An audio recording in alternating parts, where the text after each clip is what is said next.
Let's crack open a beer and share some thoughts.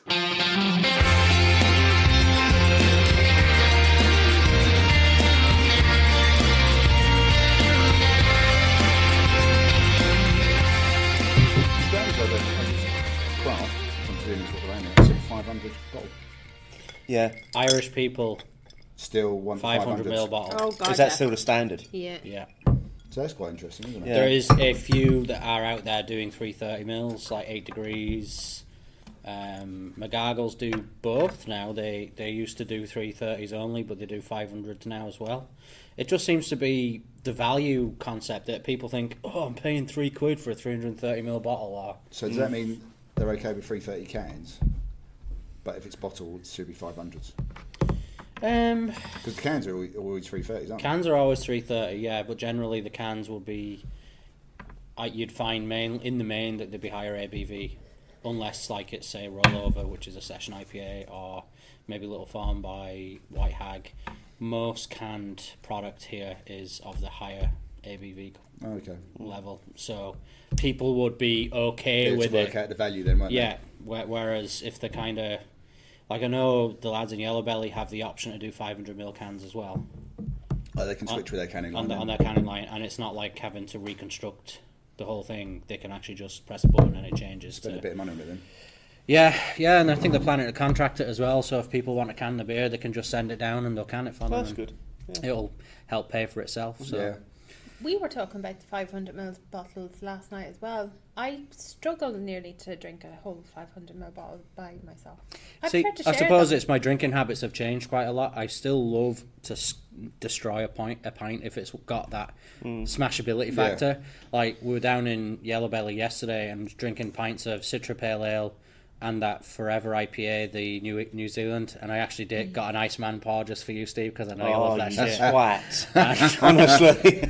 And it was just like that kind of smashability I love, but like when you're kind of drinking that's maybe a bit heavier, like bit more bitter or like really thick, like a big stout, I don't mind splitting a 500ml bottle or having a half or whatever. So it just means I can enjoy more beers, I suppose. I think sometimes 500 mils is too much, but that there is definitely in the UK now, because we've seen just this week Weird Beard have announced that they're no longer producing 500ml bottles and they're purely going down to 330 mils now, apart from specials that they'll still put in 660ml bombers. Yeah. So there are, and you know, recently Thornbridge did that as well. They moved down from their big bottles to little bottles, and they're all basically citing that actually that's what the market wants. They want the smaller bottles because you can get them in the fridge and you know you can hold them. And I can understand it definitely in fridges in bars. Yeah. Because if you look in the fridge in the bar, you can fit in at maybe 12 rather than 8 straight away. And it can go deeper as well. Yeah. Like you could probably fit a case of beer on a shelf of a proper pub fridge. You know, you might have your like 12 bottles of 330ml Punk IPA, for example, across, and there might be 3 or 4 deep, maybe 5 deep in the fridge. I don't mind the new McGargles beer, the little banging 500ml. Yeah, like it's... I could drink that by myself. But comes back to smashability. The bigger, having the tried that brother, last night, I'd want 500ml of that. But the bigger version of that, double banging, I was struggling with that 500ml No, bottle I by could still myself. do 500 of that as well. They were both so drinkable. Yeah, Do you remember- anything's do you so remember drinkable that? when you're at that point of the evening when Barely. dirty probably chicken when the is photo looking was like an taken. imminent choice in the next 3 minutes. You know, it's anything at that stage will do. You know. Oh, that was very drinkable. But we did the double banging and then went down to the little. Really? Yeah. Yeah, I normally start high and go low and then come But it back was, high. and we were a bit unsure. But Alan, Yep. was very confident we would still enjoy it, even though we were dropping down about 5%, and he was right. Yeah. You still Yeah, got the all it. flavour It had a profile is proper very feel. different as well. Yeah. But it had a great body for a 3.8% beer. That's the thing. Incredible for a 3.8. Like I was when I was tasting it last Tuesday in the brewery, I was like, how did you get the body like that? Because when Rollover first came out, it was great, but it was a little bit thin. And then the same head brewer, and I think it was actually one of the other brewers in the team that actually did the recipe for Little Bangin', and they obviously worked on it to make sure the body is really good. But there's an amazing tropical flavour profile in it. Yeah, I know, it's brilliant, and you're right. It wasn't that thin mouthfeel to it either. Really held it. No, they were really good actually. Very passionate bloke. Wow, it's crazy, but I love him. Lovely that he gave up time to chat to us as well, which is a nice thing. Yeah. But we can come on to that later on when we talk about great things about beer festivals. Of course. Because as people would have guessed by now, it's not just me and you this week. No. It's we are joined by Mr. and Mrs. Beer Snob. We're not affecting our Irish accents then. No, absolutely not. So I Wayne have and an Irish Janice. accent now. Yeah. Wayne and Janice are I here mustn't have got from that the Irish Beer Snobs on our crossover collaboration podcasts where we're going to be chatting about beer festivals. Yeah, it's been way too long, guys. Yeah, it's Yes. Somewhere in the world, a baby has been born with 666 on its skull. This is this an coming act of together. This is act of the ages. Well, Like then- all we need is some atmospheric weather outside, and we're there. Well, we had that yesterday. Yeah, we did. obviously Storm Doris. we've done stuff before, but that was all online, wasn't it? So that was you Skyped in, and you Yeah. know we've sat round your breakfast table, and yes, we've done yeah. like post Yeah. session interviews. But this is the first time we've actually ever Yeah, really sat down it and actually is. And it's to the first time record a we've proper recorded with podcast. you. Yeah, Martin. yeah. Yeah. I did the Irish Beery chats with you Yeah. earlier. Late last year, was it? We did with December, Andrew? yeah, December, yeah. So I love getting to, like, beer for me. It's all about getting to meet people, and when you get to do things you enjoy with your friends, then that's even better, isn't it? And And, us as well. and As yeah, well as and friends. I've got him on record saying that now. He's Yeah, we're actually friends. enjoying being with me. So, I didn't. that's forever there. I didn't That's mention what he you. was saying earlier on. I didn't mention you specifically by name, Steve. And right, okay. there better be a disclaimer at the bottom of your show notes. just to the clarify. mere suggestion that we're in the same room together. I Didn't thought we was actually enough. just both say we couldn't wait to see Martin? Oh, all right, fair Poor enough. Steve. Should I just Steve, go? give me a hug. Oh, poor Steve. I daren't because I'm probably I've been You'll a knock right everything. spiller recently, Yeah. and everything would go if I Did we tried make to. that a hashtag, poor Steve, at one stage? I think there was one It was definitely a hashtag yeah. for Steve. struggling after. Wasn't it during Indie Man when I wasn't happy with anything? Yeah, you were kind of like a 5-year-old having a tantrum at certain things. It was actually quite funny to watch. Like it's kind of like the emoji roller coaster as well. That's Yeah. always hilarious to watch. I love the emoji. I am disappointed I missed it last night. Well, yeah. But there's plenty of opportunity tonight and tomorrow. yeah. If they can fit us into their busy Oh yeah, schedule, that's of true. course. Yeah, sorry. It's well, you're here now, aren't you? Yeah. So So make the most of it. make the most of the time now. So we're Where are we, Steve? where are we? We are in the Dublin Convention Centre for Alltech Brews, which is a craft beer and food festival that's run by Alltech, who are actually a Agri-science company. Yeah. So they specialise in here comes the science bit like L'Oreal. They specialise in like feed for cattle, a lot of equine, horse-related food stuffs as well. But their founder, his heritage goes back to brewing, and I suppose like his development of the company is based on yeast and how that's been used to develop. And he decided, let's have a beer festival, and I think was it now it's Lovely chap fourth as year, well, isn't he? fifth year. Lovely guy. Is it its fourth year now? 2012 was the first one. 2013 maybe. Yeah, it was 2013. So they have been improving it each year.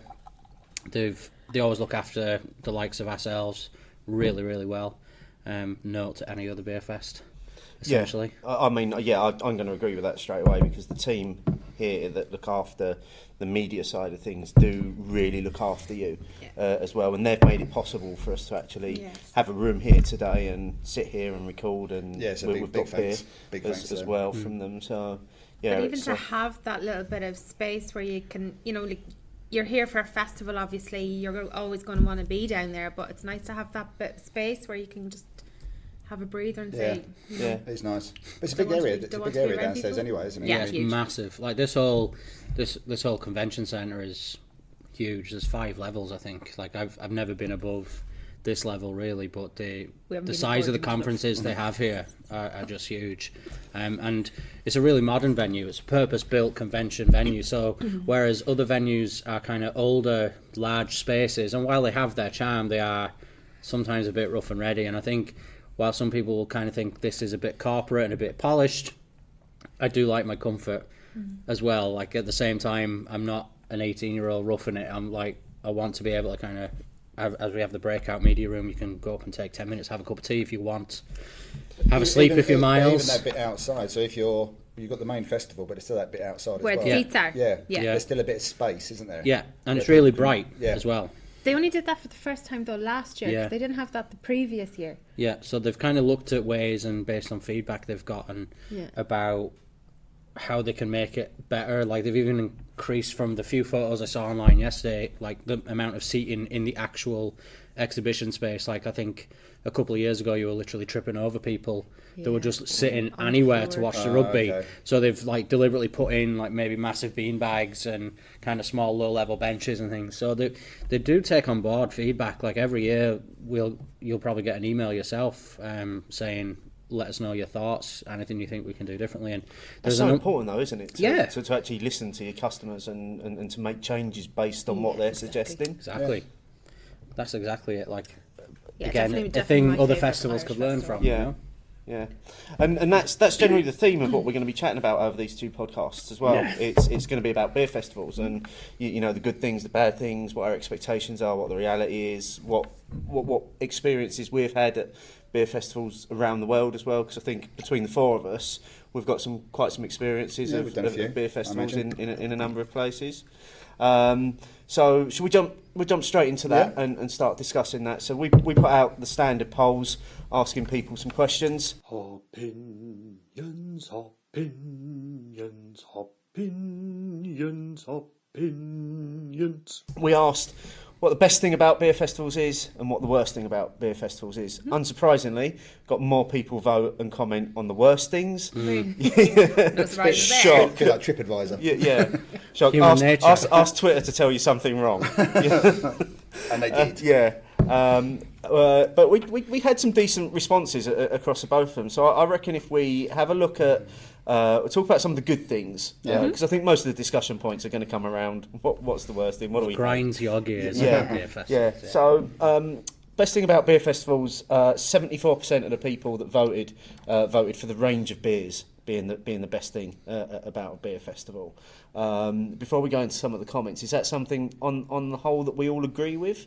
Is that one of the things that you look for the most about a beer festival? Well, yeah, because why else would you go to a beer festival then? Yeah, I'd agree. I think it's the beer first. Everything else you still want it to be a good venue. Like, you know, Wayne was saying, you still want it to be a creature comfort, maybe, whatever it might be. Meeting up with people and meeting new people, great. But the beer was crap. Or there was no choice. Exactly. The Heineken Beer Festival. Yeah. Here's Heineken in 3 different ways. You could just go to your local pub and do that rather than coming to the beer festival. I voted for that one. Okay, and I think a couple of people that commented on that as well. So Miles Lambert, great friend of all of us, always takes the time to comment. Said and to say hi, by the way. yeah, Oh, such a gent. and knowing that he'll be listening to it, I've just got to say that I did walk past his sofa of shame from last year. Miles, I've now seen the sofa of shame. and it is missing a Miles-shaped lump on it this year. But At least he was reunited with his suitcase. yeah, absolutely. I'd completely forgot that he lost his suitcase as well. Yeah, that was fun. So Miles said it's the range of beers that draws us in with the potential, but the people there can really make it a brilliant experience. And again, I think that's something we'll probably all agree with. That I'm not going to turn it into a negative because it's not, but the one thing that kind of annoys me about that range of beers thing is the ticker mentality then comes in sometimes. You can see them before you're near them. You know who they are, and you're like, they're literally maybe going through everything, and you see them heads buried in phones doing Untapped or whatever. I think it is the most important thing is the beer, obviously. nothing wrong with Untapped. I didn't say there was, Look at the two guilty heads in those. I didn't say there was anything, but I suppose there Wayne is. might as well just said us to it. Yeah. You two have a kid. That's because I was giving out to you earlier on. Yeah, about you were giving your out to social me media for use and Oh, well, company. tapping into Untapped and stuff, but I had to do it all this morning because I had to build my list from Steve's list and other people's lists. yeah, like I'm the same. I did a few Untapped check-ins from yesterday today because I just didn't want to be doing it yesterday. But I think I'd agree with all of that. Like, definitely the venue is an important consideration, but it is the beer first and foremost. It's a real bonus if you get to meet good people there while you're there. Yeah. And if it's a big beer festival like Alltech is, or even the RDS in September, if you're with somebody that you don't like, you can lose them. like go that. finding a different. I like that. Yeah, we'll bear that in mind later when we get lost. Where's Janice? Yeah. No, but I need to. I knew you should have brought that aloe vera plant. No, because if you're not with me, one of those have to be with me. Who's going to hold my beer? Fucking charming, that is. The only thing she was missing at Indie Man was a throne. And I reckon Tracey likes her well enough that if she said, I want a seat in a prominent position somewhere, she'd make it I'll happen. put up on the stage. Queen Janice. But yeah, we had some other comments, didn't we? So Bob Maxfield, at Bob Maxfield, used to be about the beer, but now I'm getting over my FOMO. It's about the people and giving them fudge. Yes. And the fudge was fantastic. And we all experienced Bob's fudge. Yeah. And fudge is not a euphemism. Yeah, no, this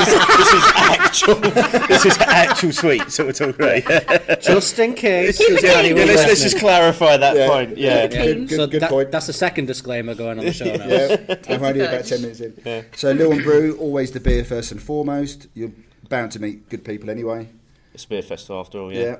Michael Alley, I also like the fact that you can meet people from the breweries and hear directly from them about their beer, which is what we experienced last night. And with that's Alan from great. Gargles. Yeah, I think the when you go to festivals where you've actually got the brewers pouring the beer rather than they've just sent their sales team down or they've just got some volunteers in to pour their beer. It's great that they actually take the time to stop and chat to you, and that's what we had last night. Yeah, we had that some really good experience with a couple of people. So Trouble Brewing and the Gargles were very much wanting to talk to us about their everything. Yeah. Didn't matter what, did it? And it was again great to meet the people behind the beers, as echoed by Cowboy Drinks Craft. Yeah. So that's kind of the good list. Yeah. We've done the good list already. Yeah. Short podcast. It was just because there's only 5 comments and they're all very similar because most people really wanted to get involved in what the worst thing is. You know what? all about. I wonder on the poll if we'd had all 3 as the fourth option. Well, a few people said that. All of the above plus. Whether that would have brought down the range of beers score and put the all of the above. Maybe. But it is the make it too easy for people. It's the combination of things that make the beer festivals enjoyable. Like it's the company you keep while you're there. The beer, like some of my favourite beers are my favourites because they're related to a memory for me. Like, you know, like for me, it's I don't want to sound all airy-fairy saying it, but there are times when you think you have a beer that you've not had in a while, and the first time you had it was in a certain scenario, and you're like, oh man, it brings you back to a good time. Yeah. And I think that's really cannot be overstated in that sense. That's for me personally, anyway. I'd agree with that. I think it's the same, and I know you said about the ticking, but sometimes when you check in a beer, also how you feel about the beer. It's the perception as well, isn't it? About where you are, who you're with, having a good time. Yeah. It's the positivity that you might bring. Makes you think differently about it. Yeah, like I find that sometimes if you're having a crap day and you sit down and you drink a beer that you know you've enjoyed it, and then you just start maybe picking holes in it, and you're like, oh, for fuck's sake, I wish they didn't do that. And, you know, it really, your frame of mind at the time does highly influence your rating of a beer and your enjoyment about the beer itself then as well. Well, I can't actually wait to go and have a couple of beers with you two at some of our favourite breweries. Like that just makes it for me. Yeah, see, no, that's going to be really interesting because obviously we was here last night and we went around just trying beers that had the letters IP and A in them, mostly. Yeah, but it was fairly random. Yeah, but the fact that you guys obviously have much more knowledge about the breweries and the beers downstairs, we're quite lucky in that respect that you'll be able to say, right, you really need to try this because it's a good example of that beer. I can't wait. Yeah, we were definitely randomly picking out. Where's there's no queue? Where's the shortest queue? Were there queues? Brewdog and Stone had queues. Not really. Well, no, I don't say queues, but they had a lot. Big like groupies. Brewdog and Stone would attract like a certain type of beer fan, shall we say, and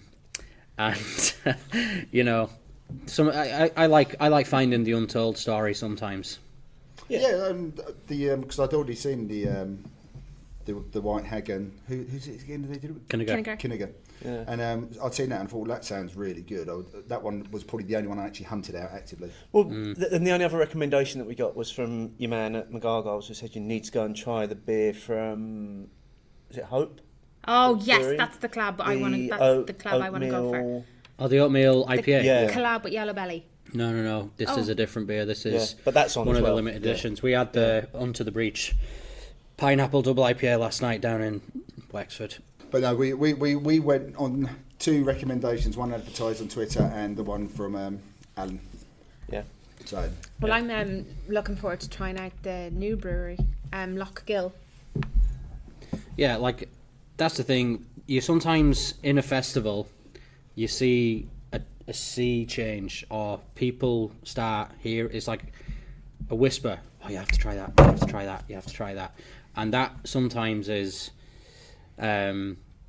sometimes, you know, really interesting, because you'll have a beer come on, and maybe it's not been hyped before, and it's just the word of mouth in the festival. I've seen that happen here a couple of times, where I might come in and I'm like, oh, is anyone recommending anything? And like that, you might get a recommendation and you think, oh, geez, I must give that a go. And then you hear, and then later on, loads of people are going, geez, did you hear about that beer? And, you know, really get in and try it. So, especially with social media as well, because someone might go on social media and so this beer is fantastic at the festival, and if you're on there, then all of a sudden you're like, well, I need to go and find that now. Yeah, where is it? The one another one that I'm really looking forward to is the Rascals one that they did with Idlewild. The strawberry milkshake, The strawberry milkshake. Night. Was it good? It's good, and it does everything that it says on the tin, but I couldn't have drunk more than half a pint of it. Because it's very very sweet. Very very cloying, but in a good way, because it literally ticks all of the boxes. It tastes like strawberry milkshake. Because I tasted they did a prototype batch of it with passion fruit, and I thought passion fruit was a really good fruit ingredient to use in the beer, but it didn't have a cloying sweetness. It just had kind of, you know, passion fruit can be quite zingy. It kind of had that almost kind of nearly sour, but it was really nice. But it wasn't sour because it was actually just the passion fruit flavour you're getting. But no, it's done really well. Yeah. So it's probably good. I mean, it's probably good to start talking about some of these other things that we've got on the list of things we want to talk about. And rather than just going through the list of the worst thing about beer festivals, I think some of that will come up as part of the discussion. Yeah. And anyway, so first thing I want to talk about is, are they the best place to try new beers? Are beer festivals the best place to try a range of new beers? No. Not always. Why is that? Well, I think sometimes it can all feel a bit rushed. Like you might be getting a beer and you want to find out a little bit about it before you taste it, and then the person behind the stand is like, oh, geez, I need to serve the guy behind you, or there could be a crowd of people trying to move you out of the way so you're not blocking the way. Glassware, serving temperature. You know, there'd be a number of factors for me. Like you would maybe hope that if you say we're trying it from, or someone gave you a bottle, and they might go, here, look, this is a new beer. And I know a bottle can be very different to draft, but they might say, look, you serve that off the shelf, and you'll get X, Y, and Z. Or if you have it colder, it'd be like this.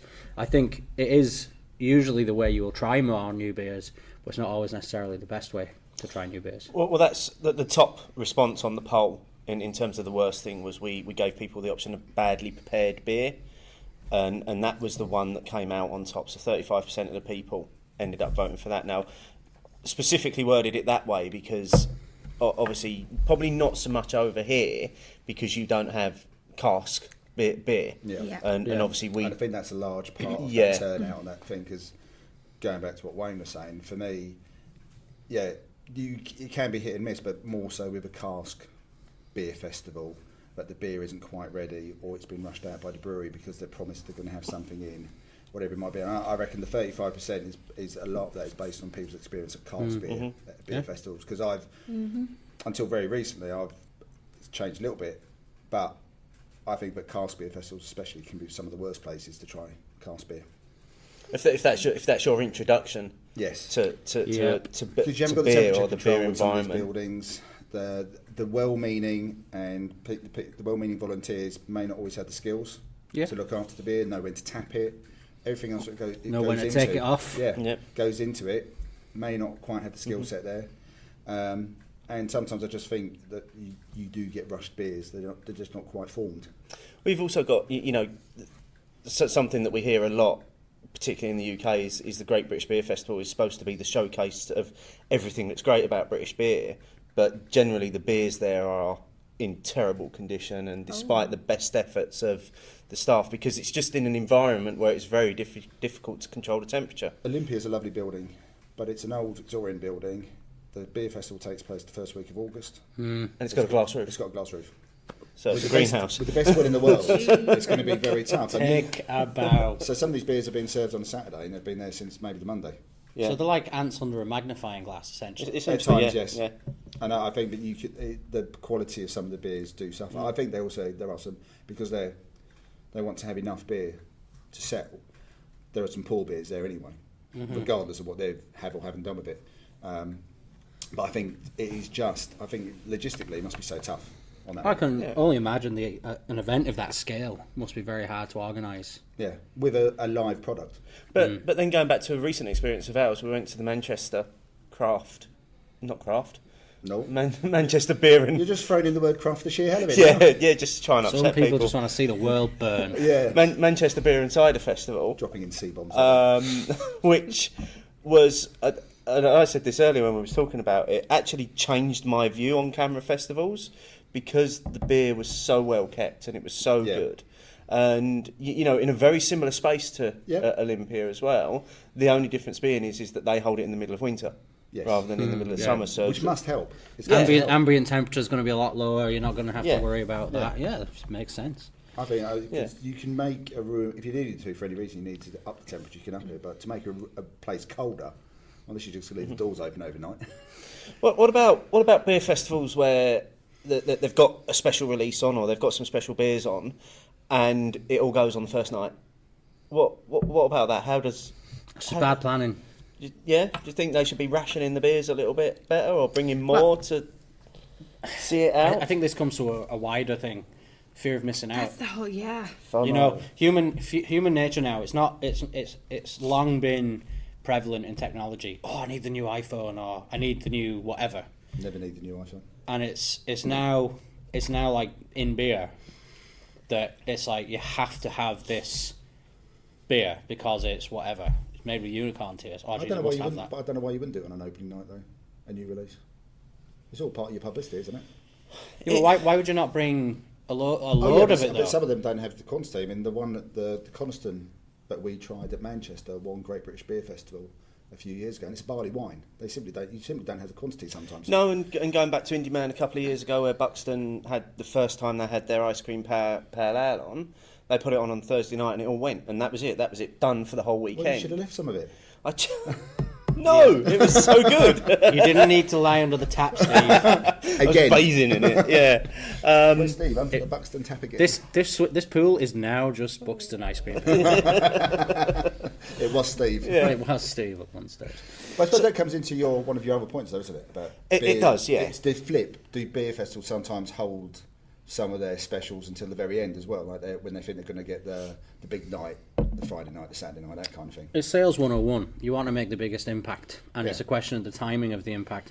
Like, if you had a 3-day, 4-day festival, Thursday, Friday, Saturday, Sunday, what day is going to be the busiest? The Saturday. That would make sense to me to launch a new beer on the busiest day, because you've got the critical mass.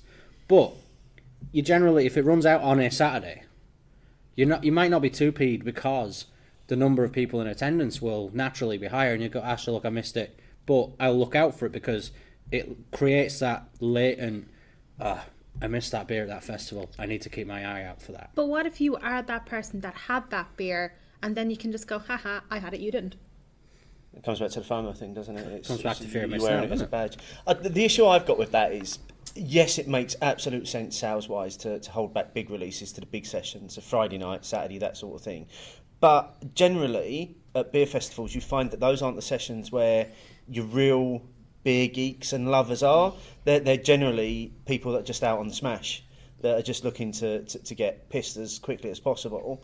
Yeah. And that you get all the breweries saving the best beers for people that aren't going to appreciate it. God, I'm listening to myself here and I'm sounding like such a wanker. Yep. I really am, but... I know what you're saying. And I would tend to disagree that the last day is sometimes the best day, because I think it just becomes mass rather than quality about the people who are trying it.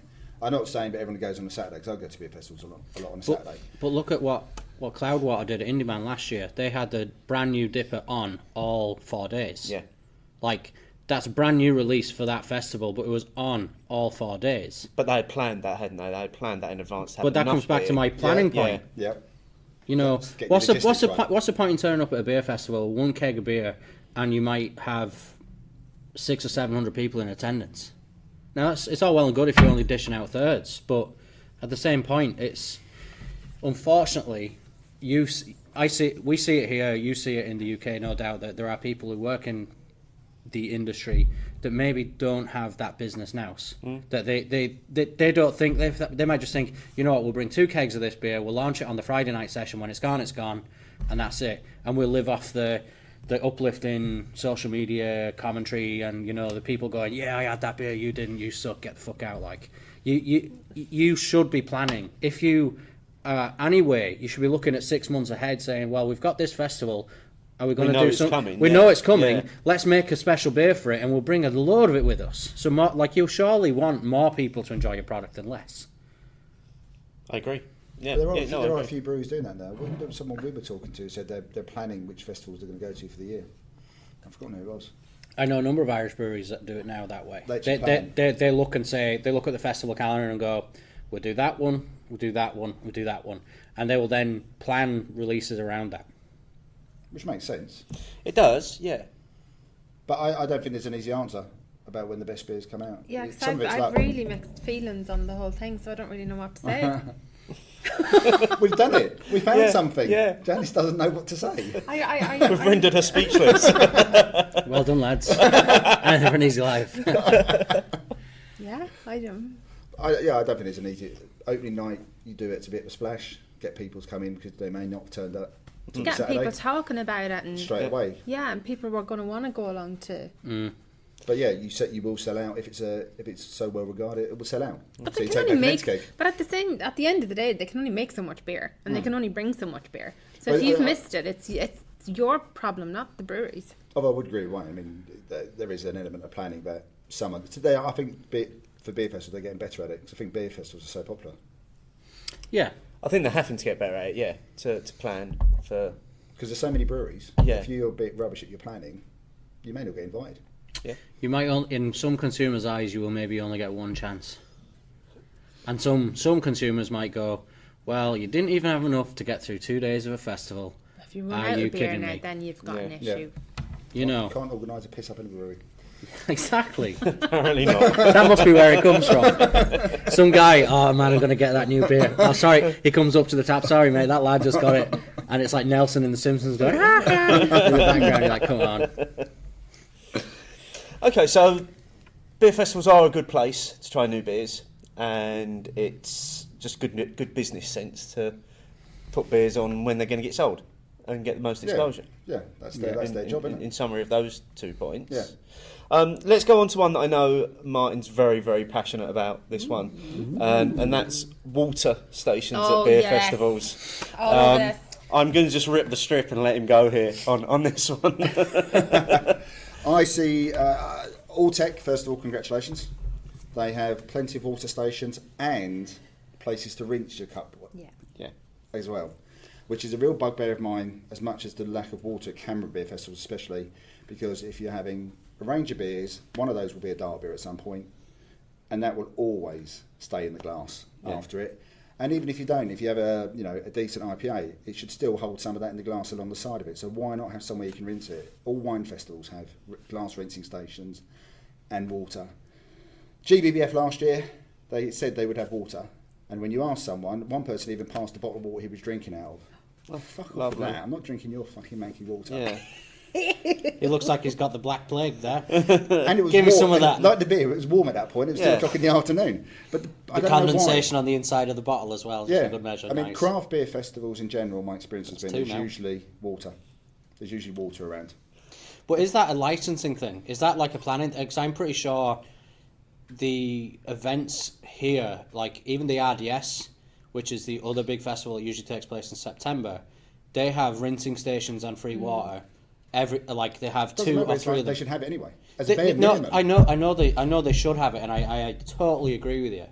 But is it a case of they're trying to be a bit cheap and get around it by, we don't have to have it. We should have it, but we don't have to have it. But you can buy it from the vendors. But you can buy it from the vendor who's paid like 1,500 quid to be here for 4 days. And it's £2 for a small bottle of water. Yeah. Like, it doesn't encourage responsible drinking. No, it doesn't. I was going to say that's what should be at the Yeah. forefront, isn't it? Is that if there's water in the place, and I'm the first to hold my hand up that say even when there is water, I always forget to drink it. Oh no, I drink but my water. And I absolutely should, because it would help. It would certainly help with some of my memories. I the drank morning water last after. time I rinsed. You just rinsed, didn't you? I just rinsed last night. I didn't drink any water. No, water is a big thing for me at a festival as well. I have to be able to drink water. Yeah, but just in keep it between simple. the It beers. You've got to stay natural break. hydrated as well. Yeah. Even if you're not thinking about the very sensible attitude of saying I want to stay hydrated and all that kind of stuff, and having a little break, to taste the beers properly in between, you want to be able to rinse out your mouth and your glass. Yeah. Yeah, well, I had that Yeah. last night. Going back to that strawberry milkshake, that was the first drink I had. And that took 2 rinses of And that it glass. took 2 rinses of the glass to get rid of the smell of it because it was so strong. Yeah. And obviously, because here we're drinking out of plastic Yeah. cups. And you had that last year also at one of the stouts you had. The stout that was randled through coffee beans Yes. that destroyed me Yeah. for a whole evening. Yeah. Because all I could taste was White coffee. sow, white hag. Yeah. Yeah. So yeah, But that's down to the glassware though here because they're plastic. It holds it, doesn't it? Yeah. Plastic's going to hold the aromas and the Yeah. flavours Yeah. more than glass Yeah. would.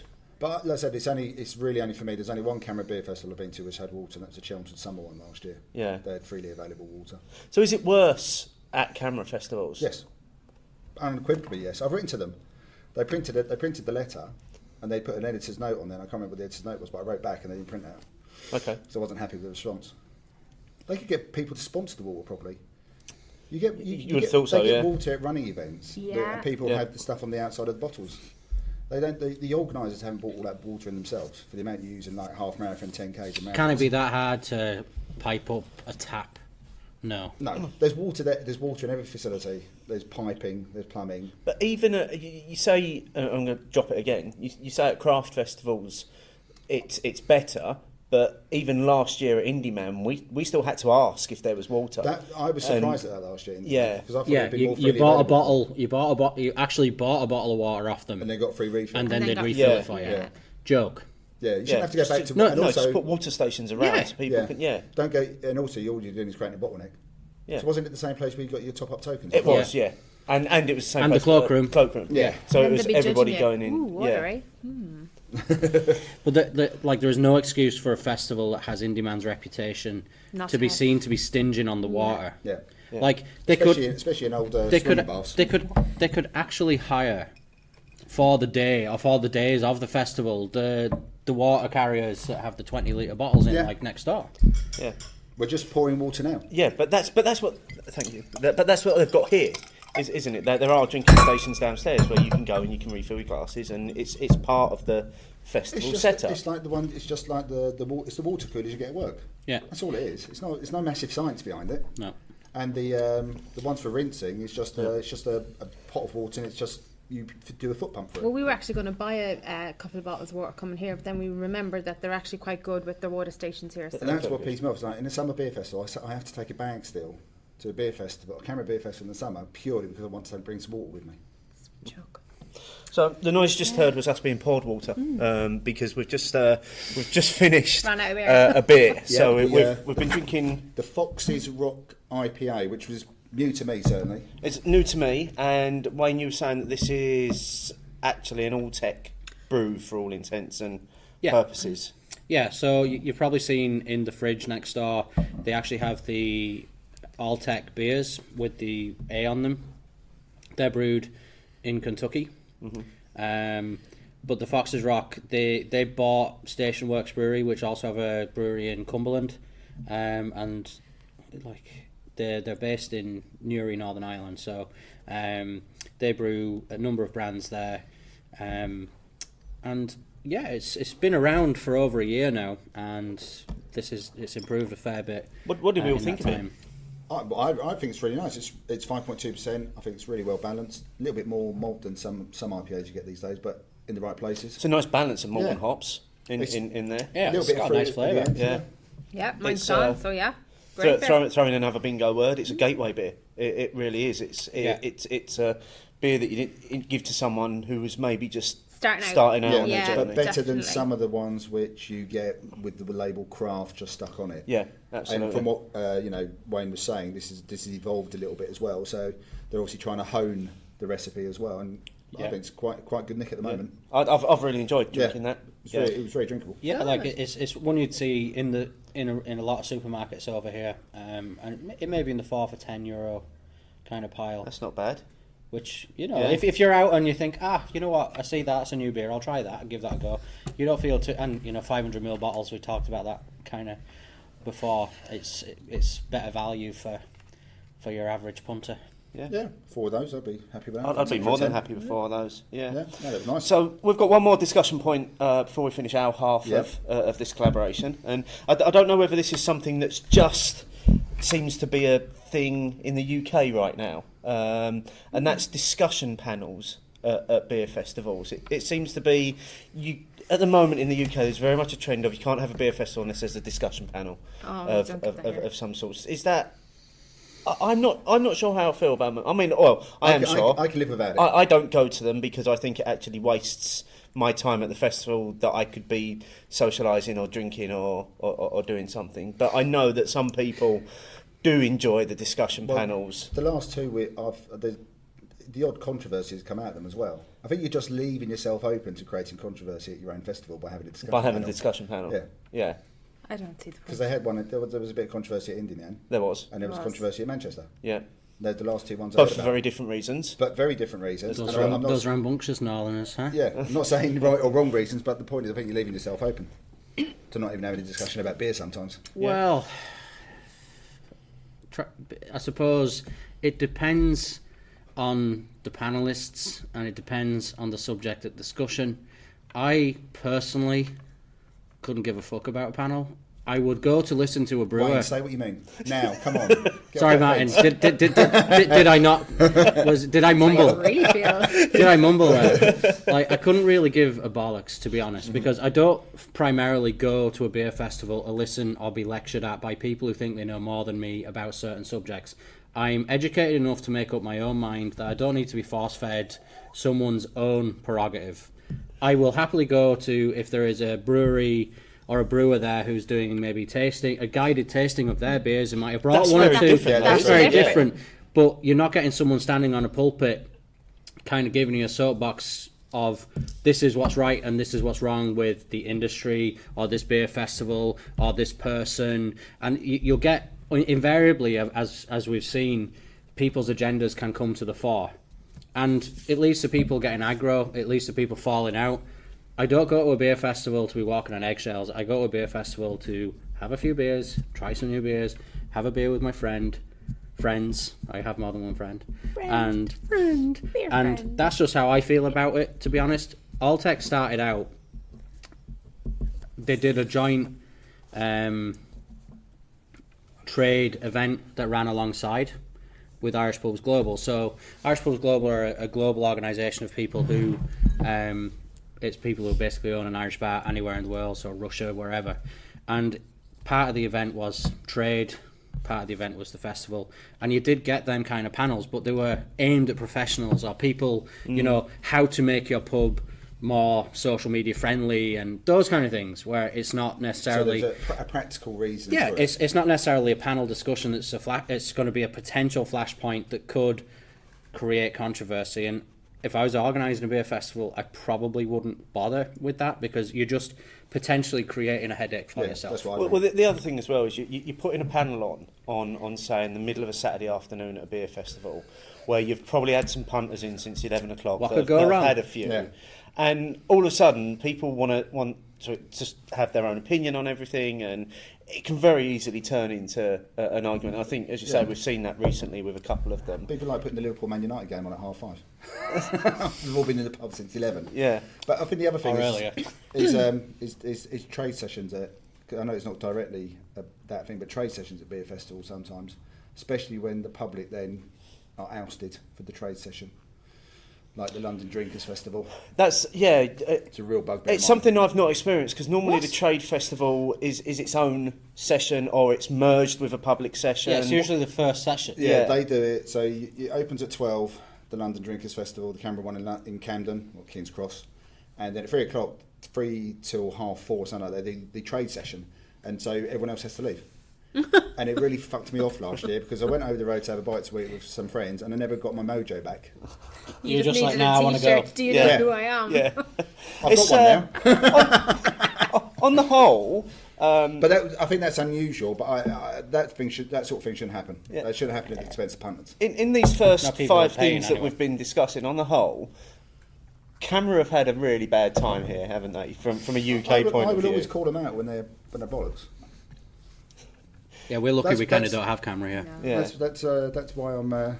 That's why I like being a member. Well, I think Call I've out had on experience. I've had good experiences and bad experiences of camera festivals, and there is still a question there as to whether a camera festival in the middle of the summer is the best place to try and eat beer. Exactly. And the other things like the camera thing, lots of well-meaning volunteers, but you don't then get access to the brewers, and that's one of the good things about the craft beer festival is that invariably most stands and bars there is someone who knows about the beer, either makes it themselves or is so close to the process they know about it or know about the history of the brewery, rather than well-meaning volunteers. And that's so important. I think that's so important at a festival. It made a lot last night.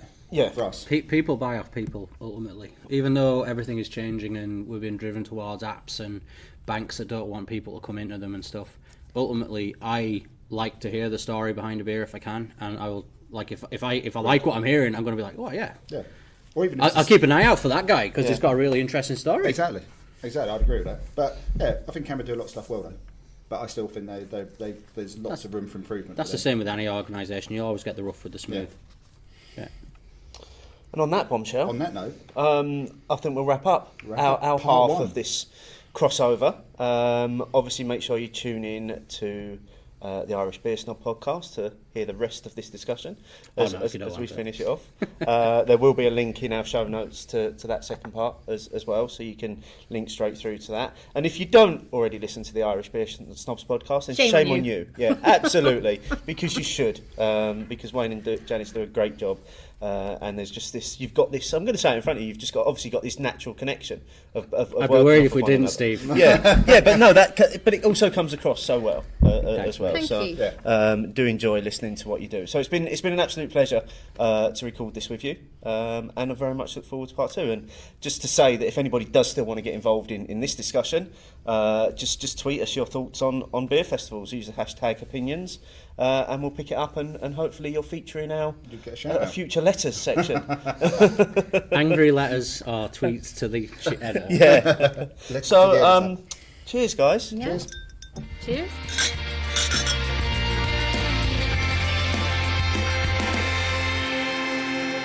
So we're here at Alltech and we're still enjoying some beers. Yep. And we are really pleased to have Gearóid Cahill with us.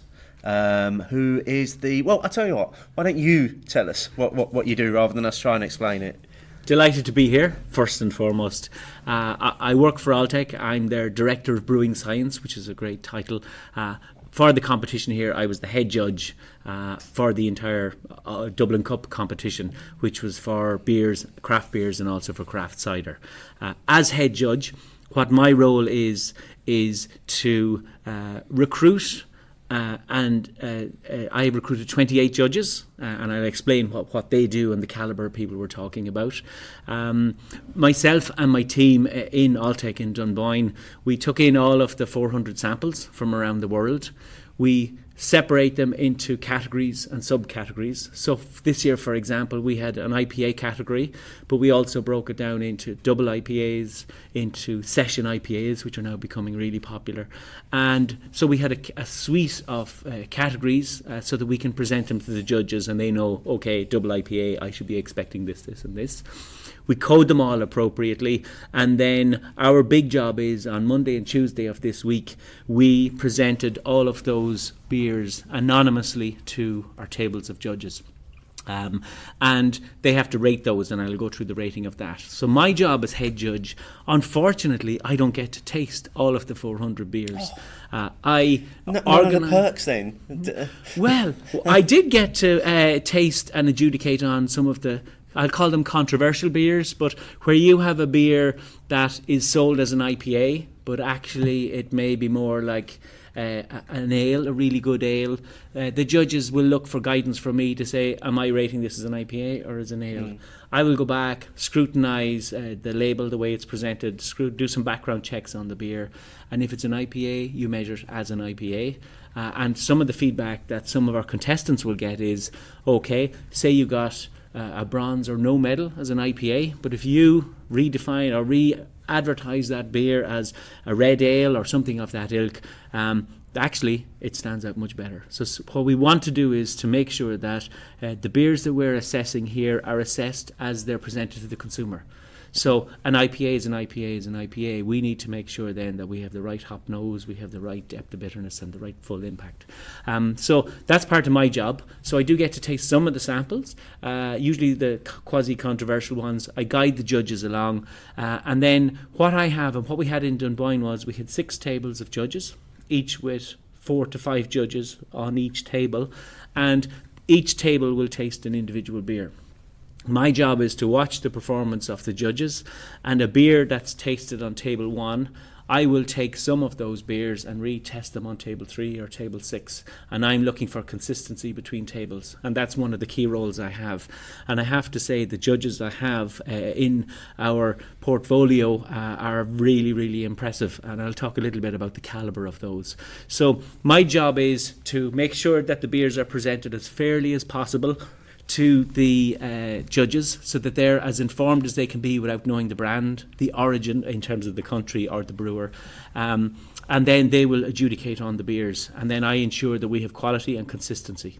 The judges will then award gold, silver and bronze based on the quality of that beer, and it's only competing against itself. We don't say we have 10 gold medals and 20 silver. We say if the beer has no major faults, maybe one minor fault at a low level, but the rest of the beer is in balance, it may be in line for a bronze. If there's absolutely no minors and no major faults, but it has a typical characteristics of the beer, some of them in abundance, maybe some of them a bit lacking, then that's into silver territory. And what we're looking for is, in a gold medal, absolutely no minor or major faults, and that the positive characteristics of the beer are in abundance, but also perfectly in balance. And what we find is, if you look at our 400 beers this year, 100 got bronze medals, 64, 68 got silver medals, and we had 16 with gold. So straight away, half of the entrants won't get a medal at all. So we have a very discerning panel of judges, and they do a great job. So that's my job as the head judge. If we look then at the judges, I'm really fortunate that I have a great pool of judges that I can pick from. I'm looking for about 25 to 30 judges every year, so if anybody's interested, please contact me. You might regret saying that on this show. Yeah, absolutely. Send your application on a €50 note and it will be gracefully considered. So with my judges, I have a great mix of judges. What I have is, I have some who are narrowed and wily brewers of 20 to 30 to 35 years experience. They will have been in the brewing industry for a hell of a long time. They will know their beer flavours, but also they will have been exposed to a wide range of beers, and they will have been formally trained through the Institute of Brewing or other people as well.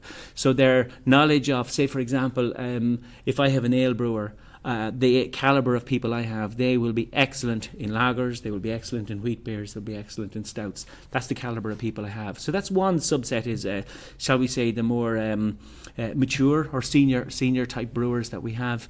We also then have, and I've been quite particular on this, I've actually taken in quite a range of craft brewers also. They generally tend to be younger.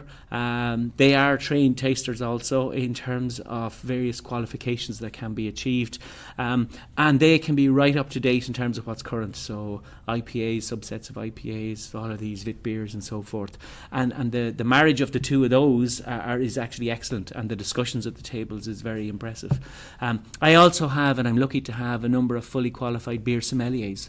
So these people are not necessarily from a brewing industry background, but they are interested in it. They're looking at it from the beer side or the food side, and they are highly trained then in terms of different beer categories, the key building blocks of them, all of the negative attributes of beer when it's not good, and they would concentrate a lot on also beer pairings. in terms of food. So I have a nice mix there. So this year I was lucky enough to have 28 judges. I see no enthusiastic amateurs like ourselves then. And that's it. So if you fit into one of those categories, please contact me on. I'm seeing, but I don't at the moment. Yeah. So the judging process then, we look at our beers from a number of different aspects. First of all, we look at the appearance of the beer. Is it well carbonated? Is it meant to be carbonated highly? Has it got a nice frothy head? Has it got any head at all? Has it got a tight silky head, depending on the type of beer you're looking at? Also the colour, is it typical of, so if you're looking at a red ale, are you getting that fantastic brilliant red colour? If it's a lovely golden lager, are you getting that? We're then looking at the clarity of the beer, and this is something that the craft industry has really shaken up. In the mainstream beers, it must be bright. But if you look at, say, an IPA, some IPAs that are very bright, it's great. You'll say, right, so long as you have the flavour. But in some cases, making an IPA extremely bright can actually take away some of the flavour.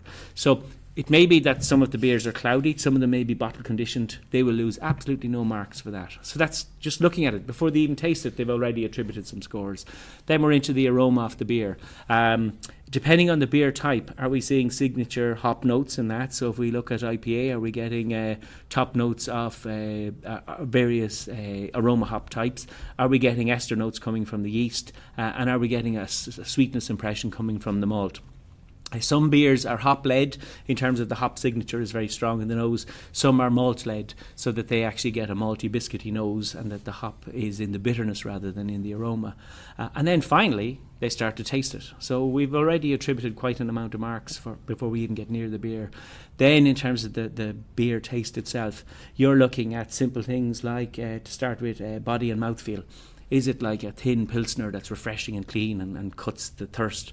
Or is it something that has body, clings, and sort of has more substance to it, which would be classic of some ales or some porters or stouts? Then we're talking about things like that are hop-led on the bitterness, the actual bitterness, which is perceived at the back of the tongue and the throat. So that's why you have to drink the beer rather than just sip it and spit it out, which is normal in wine and tea.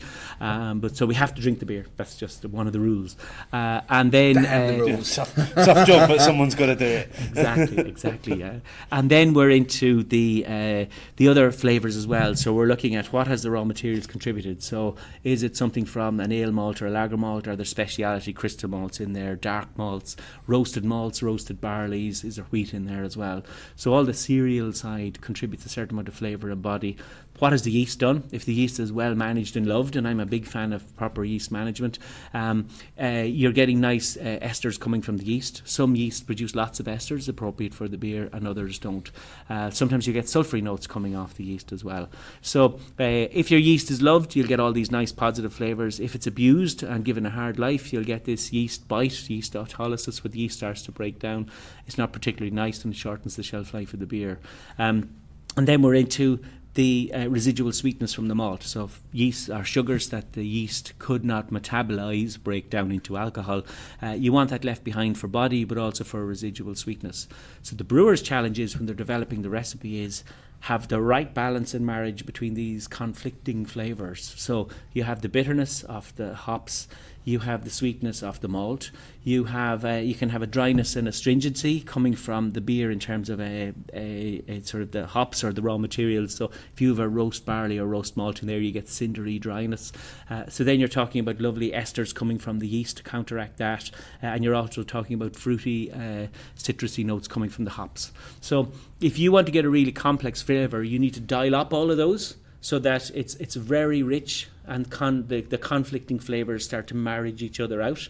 And you could say, well, why would I put in so much bitterness? Why don't I just dial that down? If you dial them all down, you will get a balance, but it will be incredibly bland.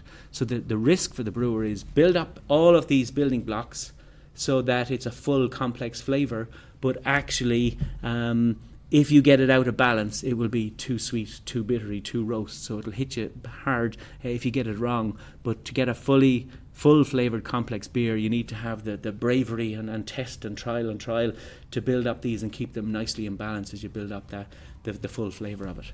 So that's what our judges do, and not everyone is a judge. And there is a huge difference between drinking beer and tasting beer. But I can assure you from first-hand experience this year and other years, our judges also enjoy drinking a beer on occasion with responsibility. I mean, that's a fantastic insight into the world of beer judging. Yeah, definitely. And it's very rare that you and I are this quiet for this long. Yeah. Because that has been so interesting. We're really grateful for you giving up your time for us. We know you've got to get off and do a tasting now, which we're coming into as well. So based on what we've just heard there, we're really looking forward to the tasting. But thanks for your time. Really appreciate it. Delighted to speak with you both, and thanks very much. Thanks for your interest. Cheers.